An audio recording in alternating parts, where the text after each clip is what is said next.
This is not theater here. This is serious business. This commission is about to do something that dastardly.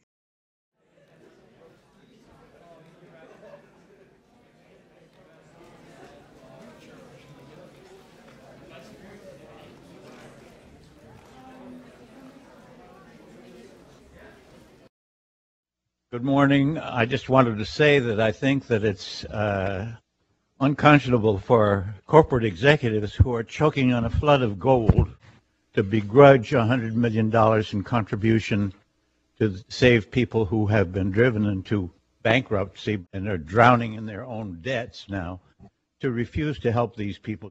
It just is unthinkable to me that they would refuse to do that and try to unload this load on us, the people who will have to pay for this out of our own utilities bills. Thank you. Seniors have no choices. The seniors that I are here to represent, they're stuck with higher fees, higher costs of food, higher costs of services, and most seniors can't afford that. So what are they to do? Live without food, pay the bills? What choices do they have? Pay for prescriptions that they can't afford? So I'm here to represent seniors who can't speak for themselves, to ask you to please consider the motion and support the people who are benefiting by not raising the rates on people who could least afford it. Thank you. And I believe that the system is working now and should not be changed, because seniors get such a very little bit of money, and we all feel that we're not represented financially, at least. Thank you very much for your time. Thank you, Board. I'm Michael Barrett, a small business owner here in San Francisco for the last 40 years. Encouraging you not allow PG&E and big corporations to pass $100 million of their contribution that's given to care every year. I'm very glad to have some of my expenses go towards the care program, but to switch PG&E and Chevron's $100 million on this care program should not be allowed. Morning, Commissioners. I'm Denise Diana, and I represent Senior Action Network, who in turn represents many senior organizations which represent 30,000 seniors here in San Francisco. To take away this care program is totally outrageous, and so I urge you to keep the program care intact. Thank you very much. And I wanted to speak in favor of maintaining the care program as it is.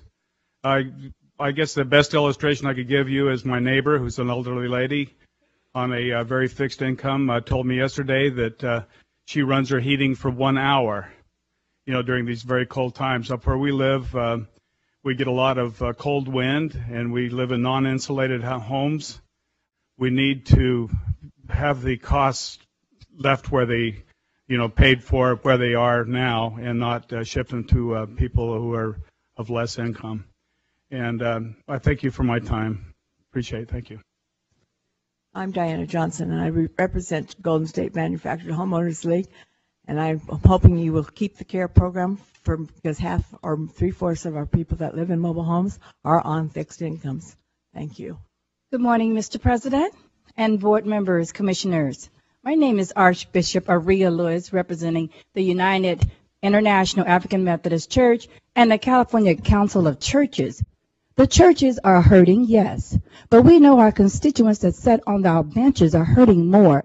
We are depending on programs to assist the ones that really need it.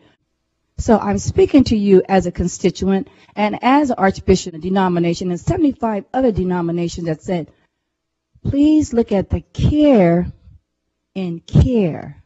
Thank you. Morning, Commissioners. Jerry DeRyan. I'm a member of TERM. I'm also a member of the Retired Senior Employees, the Federation of Retired Union People. I beg you to freeze the rates during this economic crisis. Help the people out. Give them a helping hand, not a clenched fist. Would you please consider what is right for the people, not the corporations? Thank you. Good morning. Mr. Tony, would you come to the microphone? Your name is not on this, but I have a question or two I'd like to ask you, very simply. You obviously organized this event today. We have tried to run, I try to run this commission and allow everybody to speak who wishes to speak on a subject, but it says very clearly on the sign-up sheet, the public an opportunity to comment on items on the commission agenda. What item is this today on the CARE program? Could you tell me? This is the public participation gas item that has been on this agenda. If you're talking about item 53, it's put over to February. It's not on the agenda today. Right. And I just have to caution all the people in the audience here, to not abuse this public process. You have an opportunity when it's on the agenda to speak. The bottom line is simply this, that if you're going to represent the public, let's make sure it's focused on the issues when they come up and you have an opportunity to talk. This is not theater here. This is serious business. None of my colleagues here and I would say to past Mr. Tony, to all those of you that spoke, none of us are repealing the CARE program. None of us are going to do the CARE program in. We all understand the financial plight of people in this country. We're not going to do any damage here, and it is a misrepresentation to be led, and some of you to come here thinking that this commission is about to do something that dastardly. It's not going to happen, and I'm asking you, Mr. Tony, don't abuse the process. President Peevey, I want to make it very clear that we believe that people have the right to comment on issues that are before the commission. It was held over last night. It is very difficult to let people know about an item that they can comment on and then to cancel it the night before.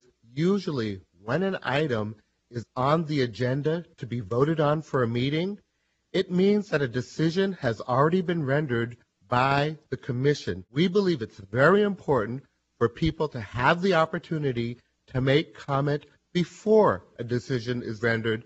That is the spirit of public participation. I want to make it very clear that what we have done is told people that the proposal was that $100 million of the CARE program funding to be shifted from large corporations, large industrial users to residential. We never told people that CARE was going to be ended. We don't script things for people. We give them the information and we ask people to speak in their own words. And you'll see and the various types of comments that when you ask people to speak in their own words and you don't script them, then sometimes it will not be exactly precise.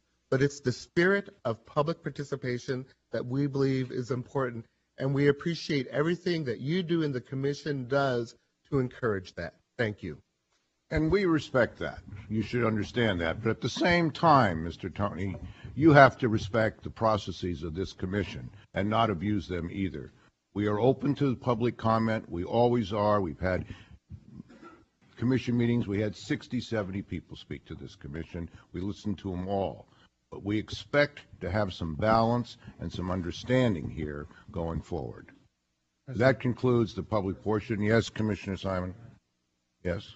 I would like to comment. We are 5 separate constitutional officers on this dais. I clearly respect President Peevey's leadership and his superb management of our sometimes complex and contentious agenda. But I also applaud the First Amendment due process and the public process. And I want to commend Dr. Tony for making certain that we do not find ourselves in a bubble and that we understand the implications of our decisions on the grassroots level. But the amount of time that was taken by our public speakers is in no way a burden on my efforts as a commissioner, and I feel that my views in this matter, in respect to the President, should be on the record as well. Thank you. I obviously made a mistake in introducing the topic. Now that we're on the record. Now we'll turn to the regular agenda of the commission.